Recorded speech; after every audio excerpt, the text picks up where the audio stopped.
Assalamualaikum warahmatullahi wabarakatuh.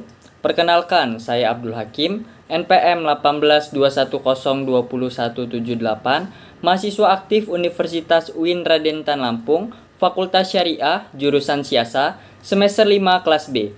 Di sini saya akan menyelesaikan materi dari Bapak Hervin Yoki Pradipta MHI. Materinya tentang gugatan dan permohonan di peradilan agama. Yang pertama, pengertian.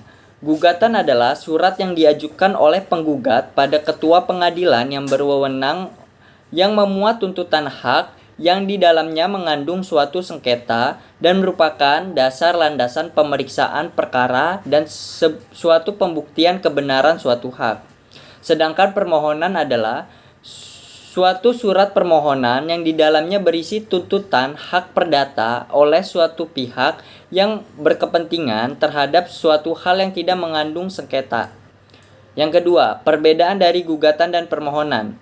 Jika gugatan ada suatu perkara antara penggugat dan tergugat, maka permohonan hanya satu pihak yang berkepentingan dan tanpa sebuah perkara atau sengketa.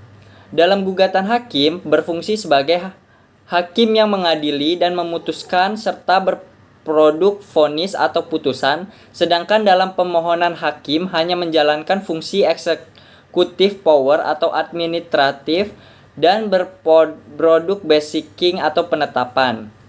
Untuk penetapan pada putusan gugatan mengikat kedua belah pihak, berkekuatan ekstetorial, sedangkan penetapan pada hanya mengikat permohonan saja. Dalam gugatan terdapat istilah penggugat dan tergugat, sedangkan dalam permohonan ada istilah pemohon dan termohon. Selanjutnya, pembuatan surat gugatan. Gugatan harus diajukan secara tertulis oleh penggugat atau kekuasaannya dan dibagi yang bertahuruf dapat mengajukan secara lisan, serta gugatan harus memuat diantaranya 1. Identitas para pihak, nama lengkap, gelar, julukan, bin atau binti, umur, agama, pekerjaan, tempat tinggal, dan status sebagai penggugat atau tergugat. Yang kedua, posita atau position, fakta-fakta atau hubungan hukum yang terjadi antara dua belah pihak. Yang selanjutnya ada petita atau petitium atau isi tuntutan. Yang kedua, pembuatan surat permohonan. Surat permohonan tidak jauh beda dengan isi dari surat gugatan. Hanya saja pada surat permohonan tidak dijumpai kalimat berawalan dengan duduk perkaranya dan permintaan membayar biaya perkara kepada pihak lain. Selanjutnya, kelengkapan surat gugatan dan permohonan. 1. Surat permohonan atau gugatan tertulis. Yang kedua, fotokopi identitas seperti KTP. Yang ketiga, force code biaya perkara, dan bagi yang miskin bisa mengajukan dispensasi biaya dengan membawa surat keterangan miskin dari kelurahan dan kecamatan.